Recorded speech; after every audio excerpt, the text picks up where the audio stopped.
Okay, great. So there's not one thing, the climate change. I think the CO2, it's the sun. It's another factor because there are different temperature from the sun that's coming to the earth or something else. Another thing is animals produce a lot of gas from methane, and it's much more than CO2, I think. So for the climate. Yeah. So there's the sun has different amounts of heat. Let's say it gives off. Varies a little bit. Turns out not that much. And that, of course, scientists have taken that into account. The methane from animal emissions is a potent source of climate change warming. It's not as important as CO2 for one reason, especially, is that methane doesn't last very long in the atmosphere, about 20 years. It dissipates, becomes CO2 actually. So it's a short-lived climate change gas, whereas carbon CO2 is a much, much longer-lived gas.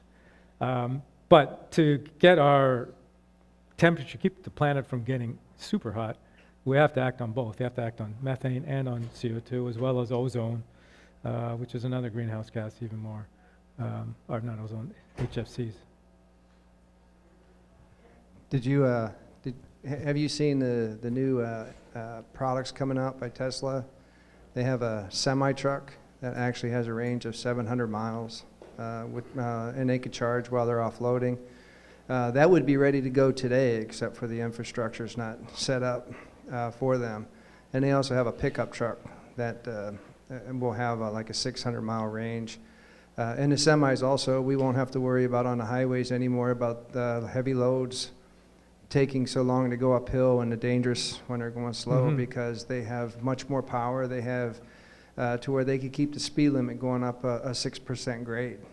So when that comes in at 2020, I think that's going to make a huge difference, you know, as to a lot of the petro fuels. Yeah. You know, but it's converting everything over, and what's holding them back is how now is the government going to collect all the fuel stamp tax and the tax and the tax and the tax on fuels if we no longer use it. Yeah, yeah. That's a perverse incentive when you think about even increasing the miles per gallon.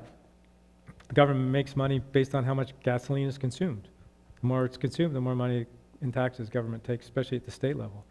So, you know, I think it's kind of like the cigarette tax, the same idea. Governments make a lot of money off cigarettes, so why would they ever get rid of them? Even though the health benefits would be tremendous to the economy and to people. Same case for the gasoline taxes. So that's going to be one of the hurdles, and one of the reasons why governments haven't been all that keen. Because let's not forget all this CO2 talk. Burning fossil fuels pollutes the air. It pollutes the air here, pollutes the air everywhere. It's not just those horrible scenes in China. We're all affected by pollution when you go into the city or near a highway. There's tons of studies that link the health effects to even what we think is actually low levels of pollution, heart attacks, asthma attacks, all that kind of thing. Happens not just on smog days, it happens on a regular basis. We're just not that aware of it. So getting rid of fossil fuels would be a huge benefit to all of our health. So you think governments would support that too, because it reduces medical bills and all that kind of stuff. But there's the tax issue, and as you point out, there are alternatives, Tesla being one, building these giant trucks. Other companies too. All the big truck companies now are jumping onto electric vehicles too, and companies have already made orders for these vehicles because they went, once they saw this could actually work, there's huge economic advantages to them as well, and that they're more efficient. So the market's already, you know, it's going to grow quickly. It's just a question of how fast can they make them. We could talk all day about the financial benefits of continuing fossil fuels. I wanted to mention, this is more of a comment, you know, electric vehicles seem great, but they still have to be charged. And I know Tesla has created solar charging stations, but those are few and far between right now. So they have to be charged from existing electric sources, which could be coal or nuclear or natural gas, and those are all terrible sources. We don't really have a truly clean electric source. And then for all the millions of vehicles, especially semis, they all run on rubber tires, which are, there's multiple gallons of oil in every tire. So an 18-wheeler has 18 wheels, and there's 7 gallons per tire or something like that. So I think that's a step in the right direction, but unless we can clean it up, and exactly as you said, there is no politically correct solution to climate change, and our politicians, sadly, are all more worried about re-election than truly solving these global problems, and Mother Nature doesn't care who gets elected. She's going to take us over the cliff, if we don't do something. Food choices are huge. I know Jim Hicks spoke here last year talking about food choices being, the first thing we can change. We don't have to wait for legislation or technology or fundraising. We can change our diet with the decision, flip the switch in your brain. And except for people who live in food deserts who don't have access to healthy foods, there's very few people on this planet who have to eat animals because they live in places where that's all they can eat, like Inuits or populations like that. So that's one comment. And the other, 800-pound gorilla in the room is population, and we're adding 220,000 people to the planet a day. That's, more than 1 million a week. And, we have to stop breeding, and nobody's talking about that. Breeding animals, the 80 billion land animals that we breed to slaughter and eat, and trillions of sea creatures and humans. And, I'm on Facebook a lot, and my friends that are my age are all bragging about their grandkids, and younger people are having children. I would hate to, I have 2 kids, so I bred, I duplicated myself, and but nowadays we really have to think about bringing fewer people into this world, because we can't sustain that type of growth, maybe even for a few more years. I know we're talking about what happens in 2050 or 2090 or 2100. We may not have that much time at the rate we're expanding our population and raising animals. Even the dog and cat population, nobody needs to be breeding animals, period. So any comments on that? There's a lot there, but certainly from a point of view of human population, the numbers are actually starting to come down. Lots of studies show as people become better educated, they have less children. The other part is, typical North American CO2 emitter person, has 20 times the footprint, so the size of this amount of CO2 is 20 times greater than somebody in sub-Saharan Africa. So there's like, well, who is there too many of? So you could argue there's too many middle class and upper class folks, because we're the ones who consume by far the most, or produce the most CO2. So that there's that issue, which doesn't take anything away from what you're saying. The other thing is, obviously we could do a lot better than we're doing in terms of efficiency and in terms of reducing our CO2, and therefore meaning we could have more people. But the numbers are coming down, and I think there's going to be a state where there'll be sort of a number that we'll get to, hopefully not hugely more than we have now, that will make it more of a stable situation. But those are all the kinds of issues that we need to be talking about, and obviously not pointing fingers at they're the problem, we're the problem, who's the problem. We're all in this together, and we can all contribute. Yeah. Toward a solution. When you mentioned BP, I was thinking, well, BP was the oil spill in the Gulf.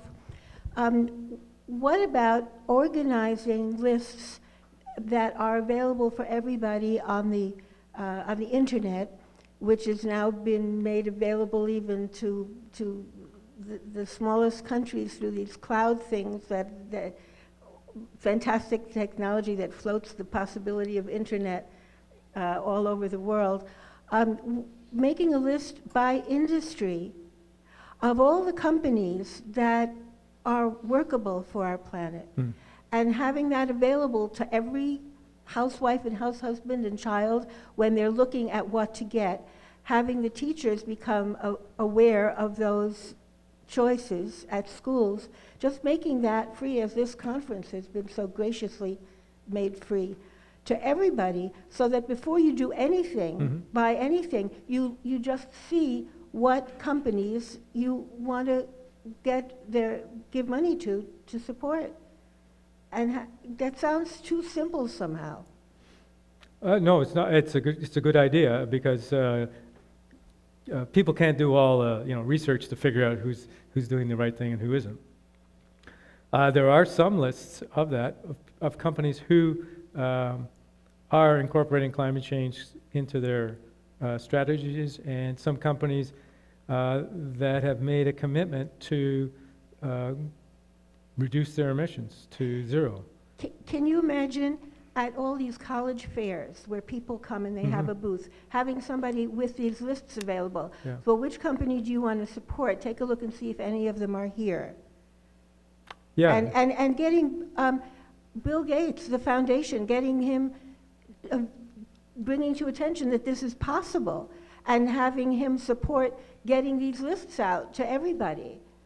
Yeah, no, that's a good idea. I mean, there is beginnings. There are some organizations. There's 100% renewable.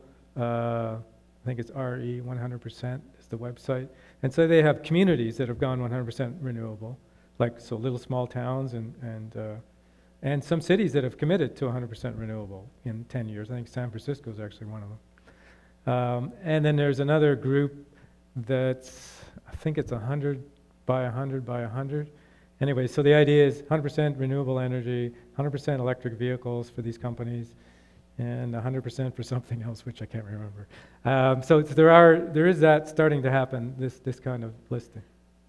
And making that available, Yeah. and making it available for update, and just as so important is to have people know that this exists. Yes, yeah, I agree, and it's something that the media needs to cover a lot more. I've been trying to figure out how to get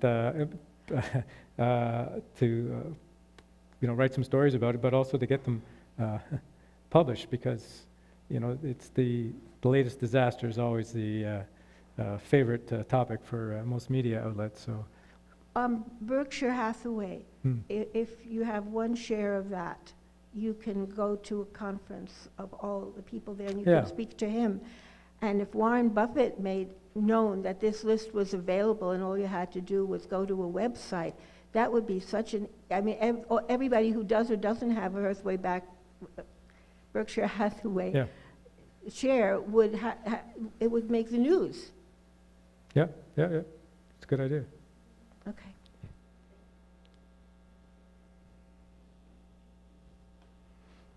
And you're talking about sustaining the world.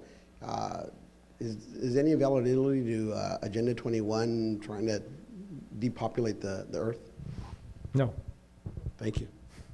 The Agenda 21 thing was one of the first stories I ever wrote related to climate change. And so it came out 3 years ago or something. And it was kind of like a policy wonk document by a few people that actually went nowhere. It got written sort of related to the first Rio conference, the big first environmental conference, 3 years ago. And, people went, oh yeah, that's nice. Like all sorts of UN things that happen, there's tons of reports, and they make a bit of a show, and then it disappears. So there's nothing to it.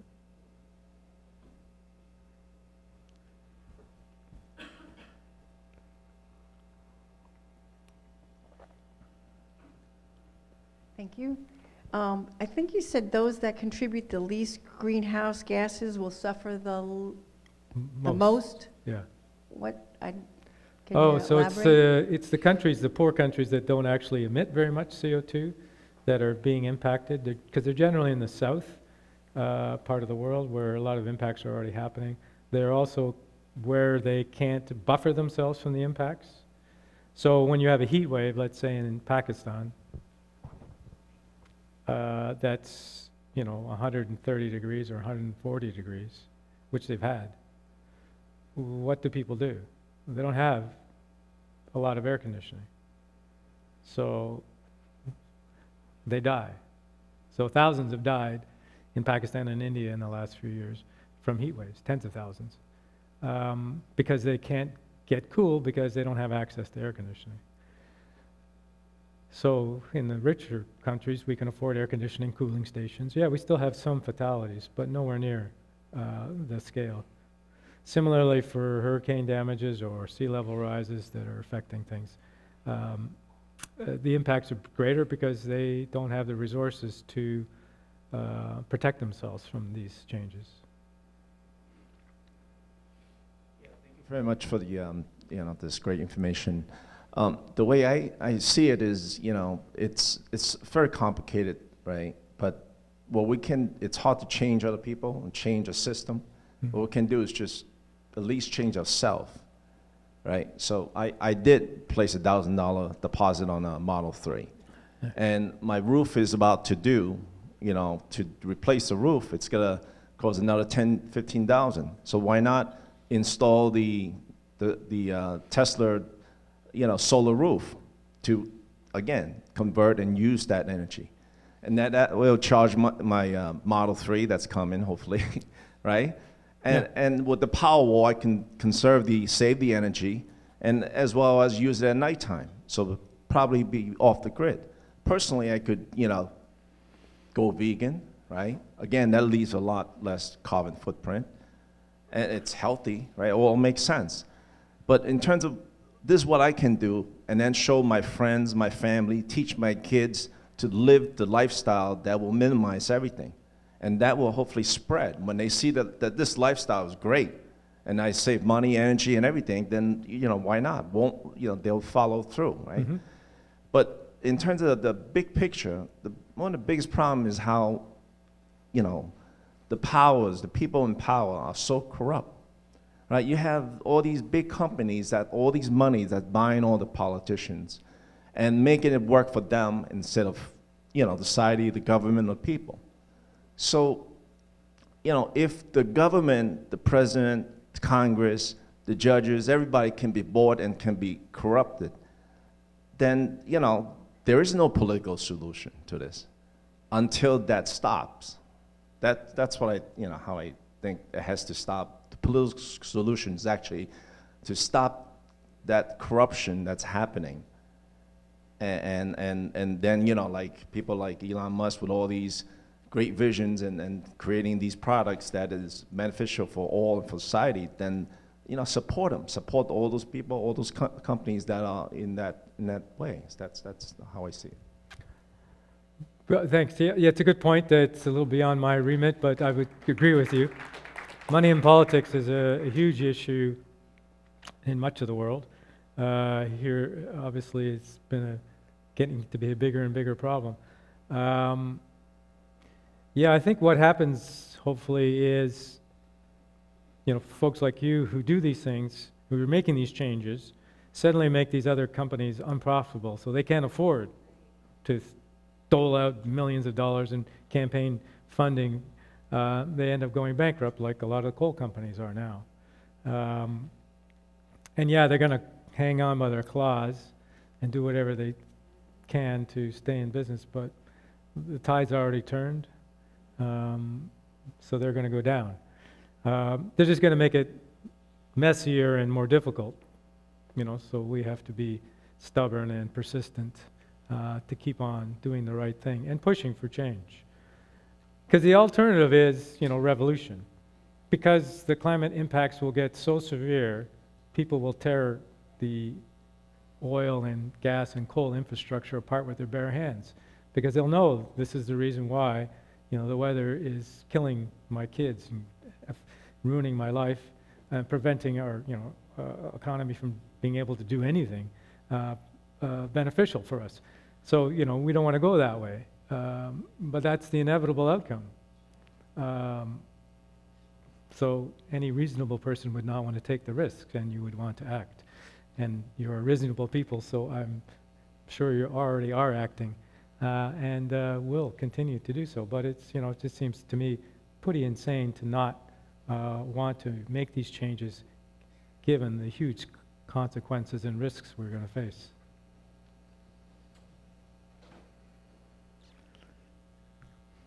Any other questions? Oh, just hang a sec.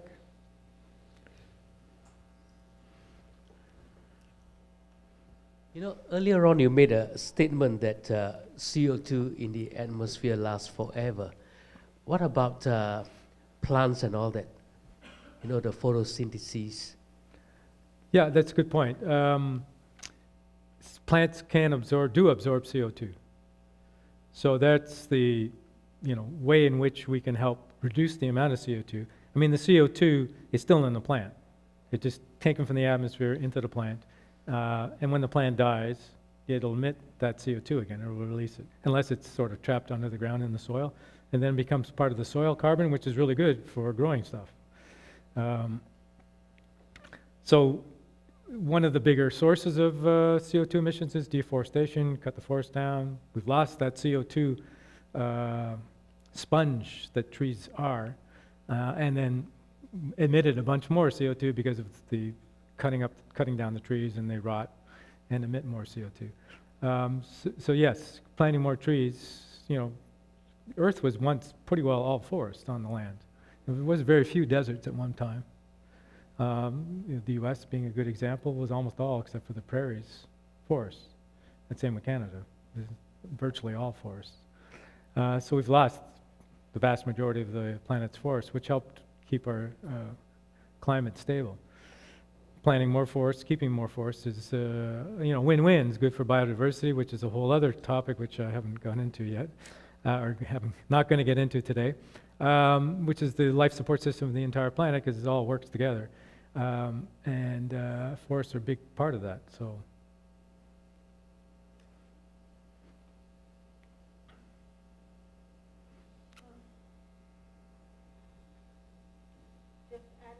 Just added to the to-do list is a list of speakers such as yourself being circulated to all the schools around this country and around the world, and having a government budget for that, getting the EPA behind that.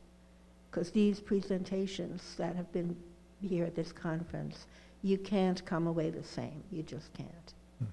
And so Steve would be a perfect person to make that list up, and then get Bill Gates to sponsor the dissemination of it, and maybe pay for the speakers. You know, that would be such a step forward. I would love that. Thank you. Yes, it would be a great idea. And I'm always happy to talk to kids, get their energy, get their ideas. It's always a very productive for me as well as for them, I hope. And even serious topics like climate change. I have done talks, very serious ones, about the future of climate change for 14-year-olds. And, you know, there was some resistance. This was like a prep school, I guess, sort of Olive basically said, you guys can't do what your parents are doing. You can't live the lifestyles, and you can't have the same kind of jobs. Yeah, they didn't invite me back, but I think it went over really well, because about half the class got really excited about the idea and the challenge, because it's going to require creativity, cooperation to solve this. So there's an opportunity for, you know, sort of making your own way and finding some really, you know, exciting things to do with your life, as opposed to following the footsteps of mom and dad. Now, as I say, half the class liked that idea, the other half did not. Yeah. What kind of effect does jet engine contrails leave in the atmosphere? There's so many jets out there, and I see lines all the time. Yeah. Does that affect the ozone or anything in any way, shape, or form? Well, they definitely emit CO2. But just on the contrail thing, it's not chemtrails. There's no chemicals being sprayed. I get this question a lot. And the couple of effects. One is the cloud cover actually cools because it reflects the contrails are kind of a thin cloud, and it bounces some of the heat energy from the sun up. So after 9/11, when there was no flights over the U.S., temperatures went up quite a bit because normally there'd be a lot of contrails that would actually was a scientific study on that. So they have that beneficial effect. Downside is they emit a lot of CO2, and they're small percentage, but it's like 3%, I think, maybe, of emissions comes from the airline industry. But it's still millions and millions of tons of CO2. There's electric planes now. And one of the big, I think it's Airbus in Europe, is committed to short-range electric planes. So there's already planes, like small planes, like a Piper Cub or something, that will fly for a couple hours on a battery. And there's a solar-powered plane that went around the world, which was amazing. Now, those guys were crazy, but anyways. So there's commercial aviation now looking at passenger planes, small ones to begin with, that will operate on electric. So as batteries get better, and maybe a new technology for battery will come, or some kind of capacitor way of charging energy. So there's some shifting going on, and that would be terrific. I mean, I myself had to fly here because I figured out it would take me something like 22 hours to come by train. And it's diesel train, so yeah, in Europe, again, you can get around on electric trains very easily. Not so in here, obviously. But if I get a Tesla, like your Tesla, I'll drive instead. And I'll make sure I charge from the solar-powered ones.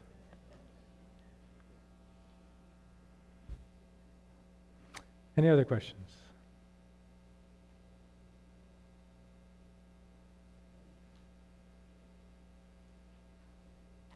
Okay, well, thank you. Thanks.